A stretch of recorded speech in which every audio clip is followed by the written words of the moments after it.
Hey Reddit. I've been lurking here for years, but I've never had a story worth sharing, until now. My name's Kevin, I'm 35, and until recently, I was the kind of guy you pass on the street without a second glance. No wife, no kids, and definitely no money. I lived in a rundown apartment in the kind of neighborhood where broken street lights and graffiti are just part of the scenery. I wasn't bitter about it though. Okay, maybe I was. The world wasn't exactly kind to me.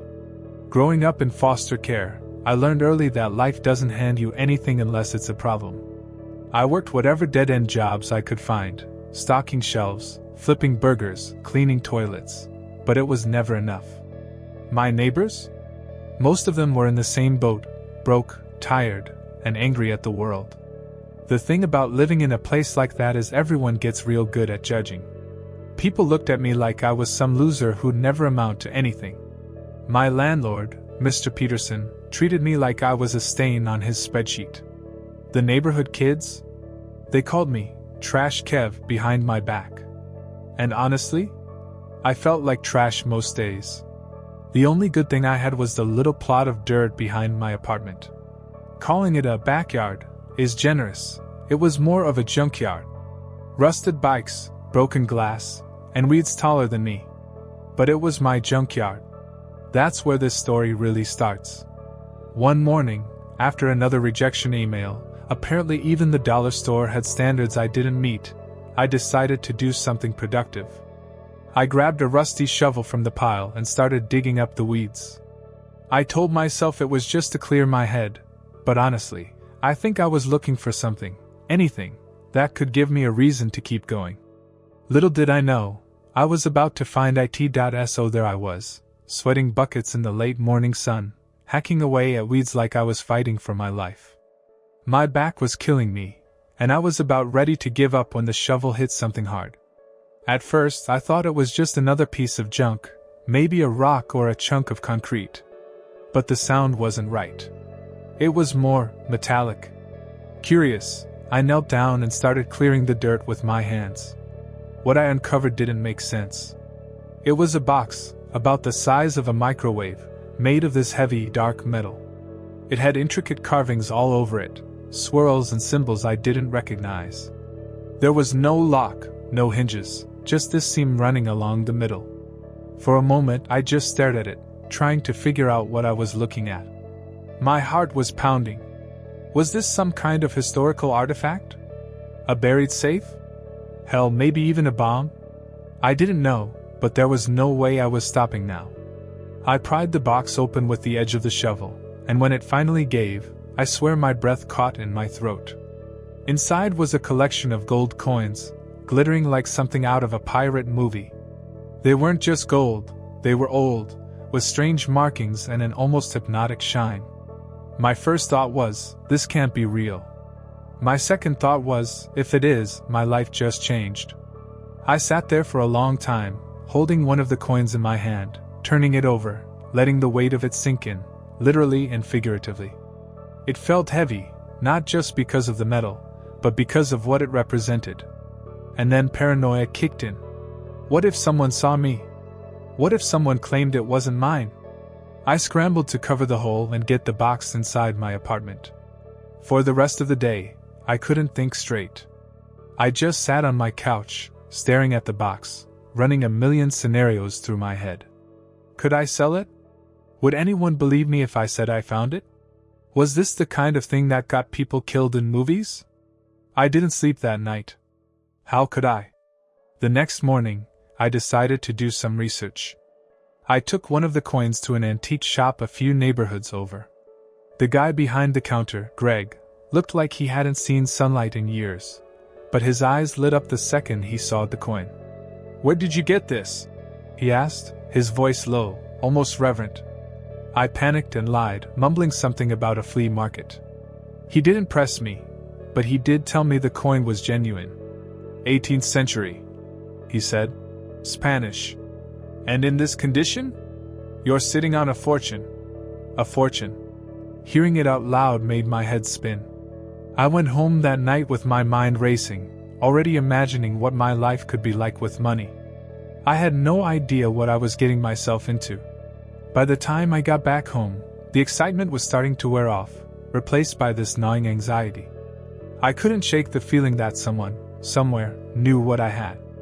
Every little noise outside made me jump, and every shadow in my apartment felt like it was watching me.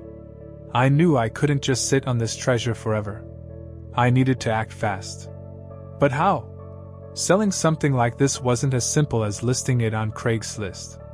The coins were too unique, too valuable. The wrong move, and I'd either get scammed or attract the wrong kind of attention. Speaking of attention, things took a turn that night.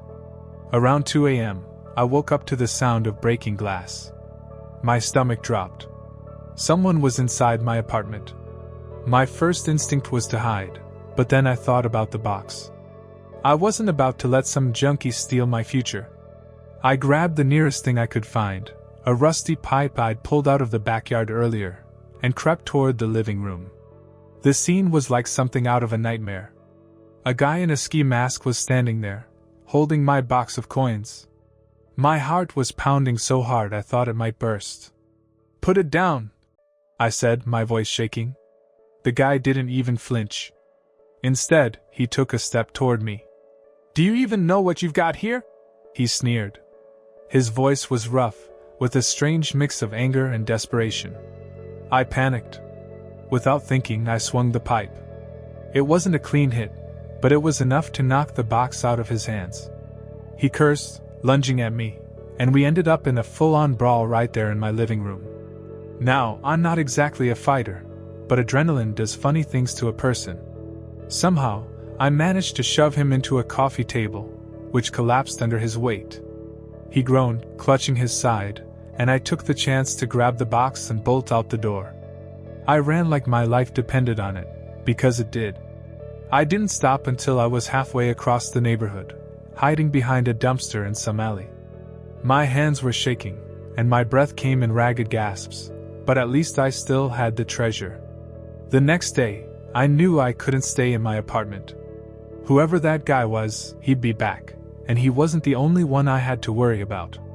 News like this travels fast in neighborhoods like mine.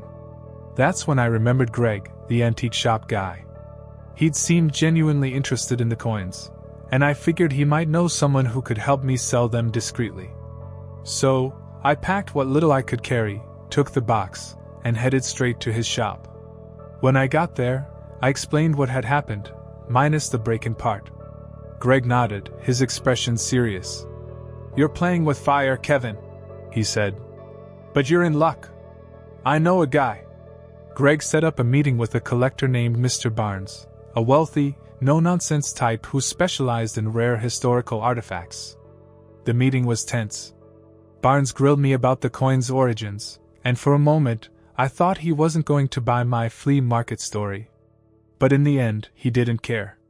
"All I care about is authenticity," he said, pulling out a checkbook. When I saw the number he wrote down, I nearly fainted.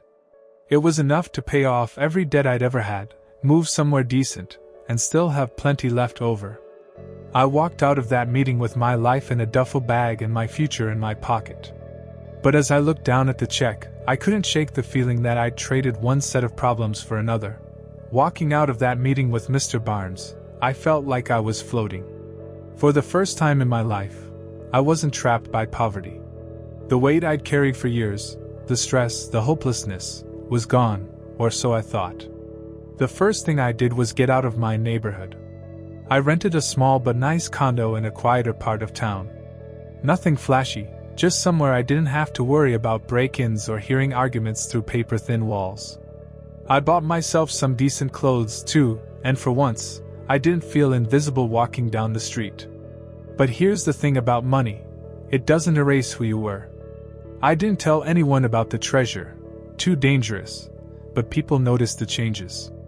My old neighbors, the ones who had barely looked at me before, suddenly had plenty to say.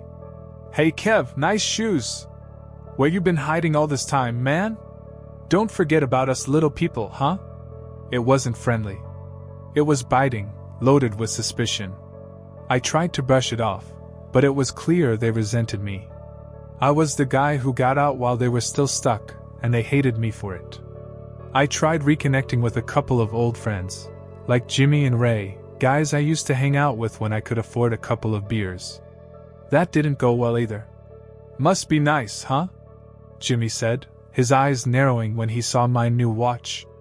Ray just laughed bitterly. "What did you do, Kev? Win the lottery or rob a bank?" It hurt more than I wanted to admit. These were guys I used to count on, but now, they looked at me like I was a stranger. Still, I told myself I didn't need them. I had money now.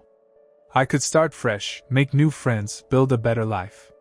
And for a little while, it seemed like I could. I started going to events, gallery openings, charity galas, places where the elite gathered. I thought I'd find people who'd understand my new reality, people who'd welcome me. But if my old neighbors resented me, these people barely tolerated me. They smiled, sure, but their eyes said something else. I wasn't one of them, and they knew it. One night at a fancy dinner party, a woman named Charlotte, a socialite with a laugh as fake as her jewelry, leaned in close and said, "So, Kevin, what exactly do you do? You're not an artist, and you're not in finance." It was like she'd peeled back the layer of civility and exposed the truth. They were curious about me, but not in a good way. To them, I was an oddity, a curiosity they'd gossip about later. I left that party early, feeling hollow. I had more money than I ever thought I'd see in my lifetime, but it didn't buy me belonging. It didn't buy me trust. That night, I stared out the window of my condo, looking down at the city lights.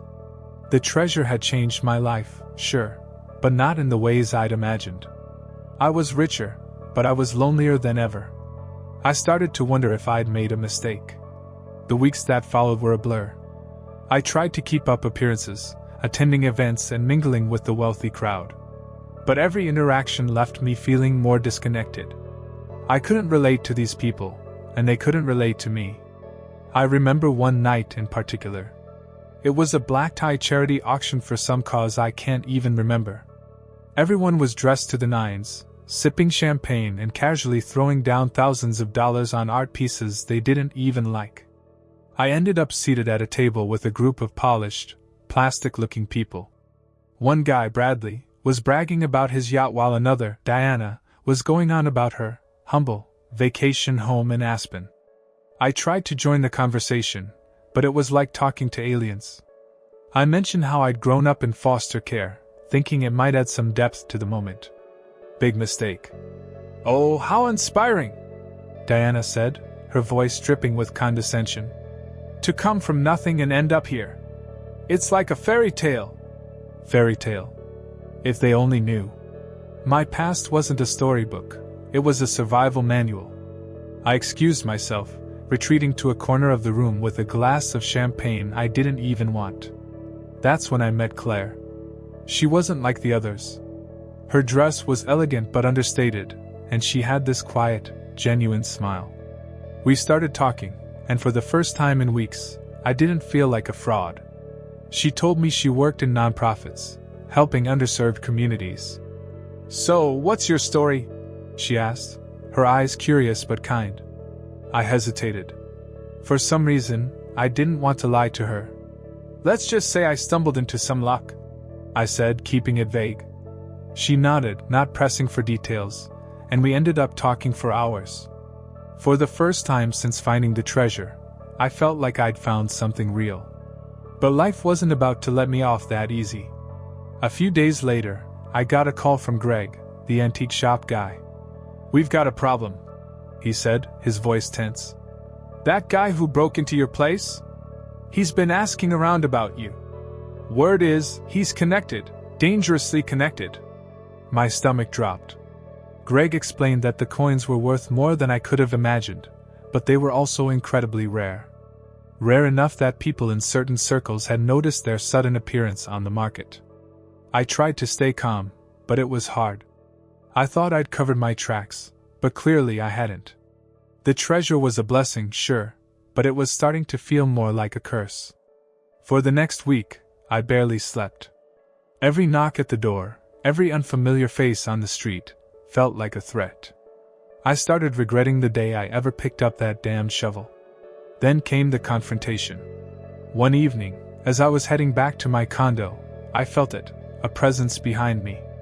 I turned around, and there he was, the guy who'd broken into my apartment. This time, he wasn't alone. "Kevin, right?" he said, his voice calm but menacing. "We need to talk about that box of yours." My heart was pounding, but I forced myself to stay calm. "I don't have it anymore," I said. "I sold it. It's gone." His eyes narrowed. "You think that ends it? You owe us, Kevin. Big time." Before I could respond, a car pulled up, and the men got in, leaving me with a parting threat. "We'll be watching." That was the wake-up call I needed. I couldn't keep running, couldn't keep pretending I could handle this alone.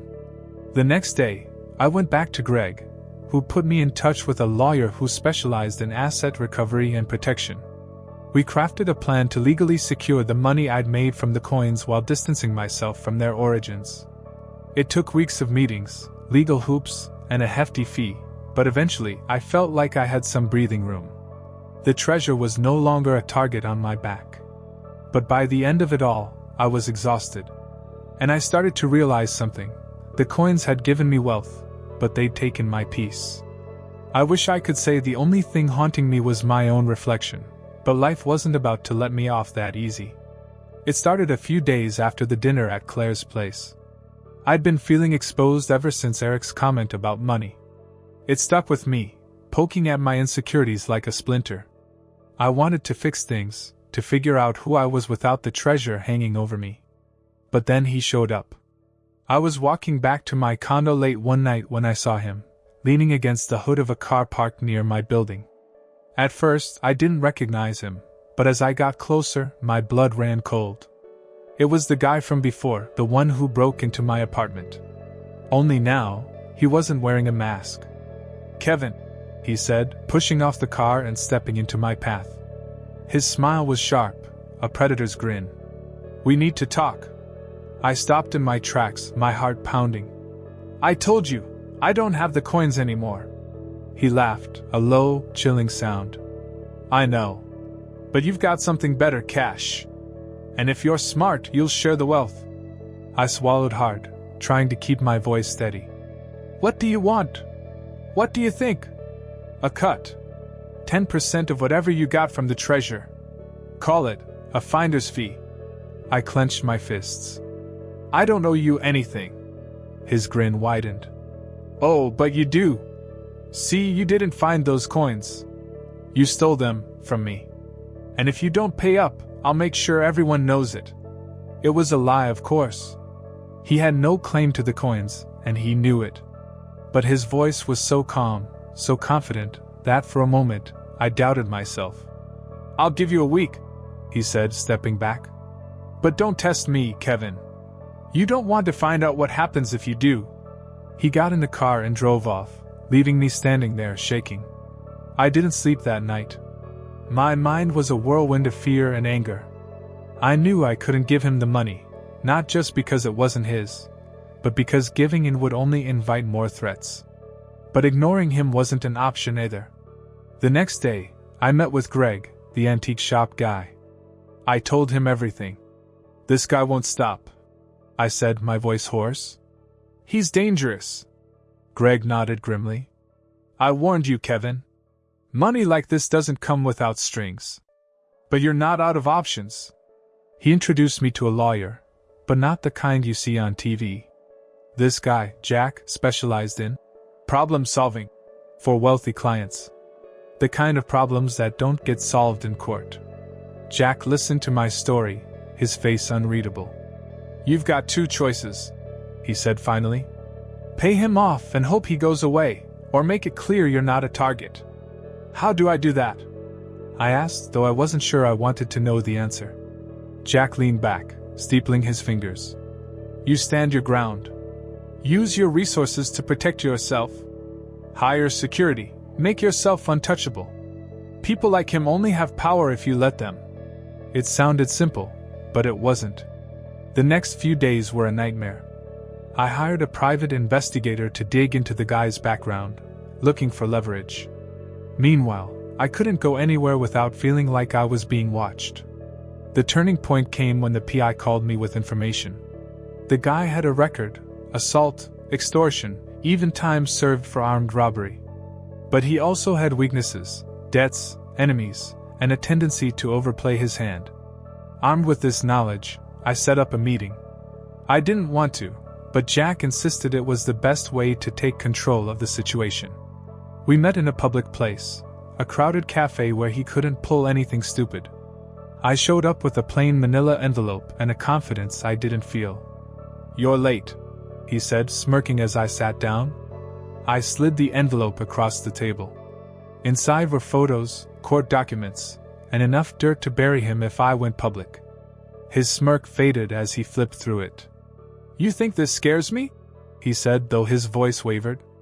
"No," I replied. "But it'll scare the people you owe money to. You try anything, and I'll make sure they get copies." For a moment, I thought he might snap, but then he shoved the envelope back at me, his jaw clenched. "You're lucky this time," he muttered before storming out. I sat there for a long time after he left, shaking with adrenaline. I'd won, but it didn't feel like a victory. It felt like survival. That night, I made another decision. The treasure wasn't worth it, not the money, not the attention, not the danger. I needed to let go of the life it had built for me and start over. Not with wealth, but with meaning. After the confrontation, something shifted in me. The treasure had brought me money, yes, but at what cost? My safety, my peace of mind, and even my sense of self had all been chewed up in the process. I spent the next week tying up loose ends. I quietly sold the condo, downsized to a modest apartment in a small, peaceful town, and cut ties with most of the people I'd met since finding the coins. I didn't want to be part of that world anymore. The parties, the vanity, the constant posturing. It all felt like quicksand, pulling me deeper the longer I stayed. One of the hardest things was explaining my decision to Claire. "You're leaving?" she asked when I told her. "I have to," I said. "This life, it's not me. And staying here feels like holding on to something that's already ruined." She looked at me for a long time, her eyes searching mine. "You don't have to do this alone, Kevin." I hesitated, torn between wanting her support and not wanting to drag her into my mess. In the end, I told her the truth. "I need to figure out who I am without the treasure, without the money. And I can't do that here." To my surprise, she nodded. "Just promise me one thing. Don't lose the parts of you that are real. The money didn't make you who you are. You've always been enough." Her words stuck with me, and for the first time in months, I felt like maybe, just maybe, I could find my way back to myself. Once I'd moved, I started simplifying my life. I donated a chunk of the money to causes that mattered to me: housing initiatives, foster care programs, and addiction recovery services. I didn't want to hold on to wealth that had come with so much pain. But letting go wasn't just about the money. It was about the person I'd become, the guy who used wealth as a shield, who thought status could erase years of feeling small and unseen. I found work at a local community center, helping run programs for kids from low-income neighborhoods. It wasn't glamorous, and it certainly didn't pay much, but it felt right. These kids reminded me of who I used to be: scrappy, scared, and full of dreams they were too afraid to admit. One day, as I was cleaning up after an art class, a boy named Marcus came up to me. He was about 10, with messy hair and a shy smile. "Mr. Kevin," he said, holding up a crumpled drawing. "Do you think this is any good?" I looked at it, a crude but heartfelt picture of his family, all holding hands under a bright yellow sun. "I think it's amazing," I said. "You've got real talent." His face lit up, and in that moment I realized something. I didn't need treasure to feel valuable. Seeing Marcus smile, knowing I'd made a tiny difference in his life, that was worth more than all the gold in the world. Every now and then, I think back to the treasure. It's strange to imagine how a rusty old box buried in my backyard could change my life so completely. But here's the thing, it wasn't the coins themselves that changed me. It was what they revealed. Money can buy comfort, sure, but it can't buy meaning.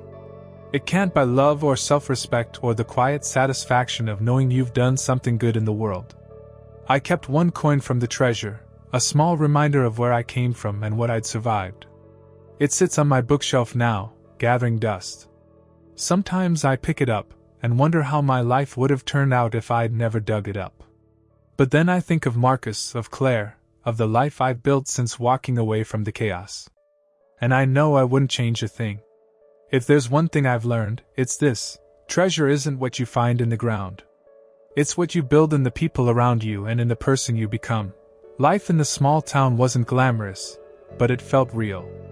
For the first time since unearthing the treasure, I didn't feel like I was chasing something, or running from it. Instead, I woke up every day with purpose, not pretense. My work at the community center grew into something much bigger. I started programs to teach kids life skills, budgeting, conflict resolution, even basic car repair. I wanted to give them tools I'd never had growing up. Watching these kids light up as they learned was the closest thing to magic I'd ever experienced. But not everything was smooth sailing. I'd be lying if I said I never thought about the treasure. There were nights when I'd sit alone in my apartment, staring at that one coin I'd kept, and wonder if I'd made the right choices. Could I have handled it differently? Could I have stayed in that world of wealth and carved out a place for myself? Sometimes, the doubts lingered. But more often than not, they dissolved when I thought about the life I was building, the life that finally felt like mine. One day, months after I'd left the city, I got a call from Claire. Hearing her voice again was like a warm breeze after a long winter. "I'm in town," she said. "Think we could grab coffee?" We met at a little cafe near the community center. She looked the same, calm, composed, with that quiet strength I'd always admired. "I've been following what you're doing here," she said, smiling over her mug. "The programs, the kids, you're making a difference." Her words caught me off guard. "I don't know," I said, shrugging. "It's not much." She reached across the table and placed her hand over mine. "It's everything, Kevin. And you should be proud of that." We talked for hours, catching up on everything we'd missed. She told me about her nonprofit work, how she was building a program to support women escaping domestic violence. I told her about Marcus and the other kids at the center, about how they were teaching me as much as I was teaching them. Before she left, she said something that stuck with me. "You've found your treasure, Kevin. Not in a box, but in the life you've built. And that's worth more than all the coins in the world." As I sit here writing this, the coin from the treasure is in my hand. It's small and worn, its edges smooth from centuries of use. For all its value, it's just a piece of metal. The real treasure? It's the life I've built since finding it, the people I've met, the work I've done, the person I've become. I don't know who's reading this or where you are in your own journey, but here's my advice: don't wait for treasure to change your life. Find meaning in the small things, the smile of a stranger, the kindness of a friend, the work that makes you proud. Because in the end, wealth isn't what you have. It's who you are.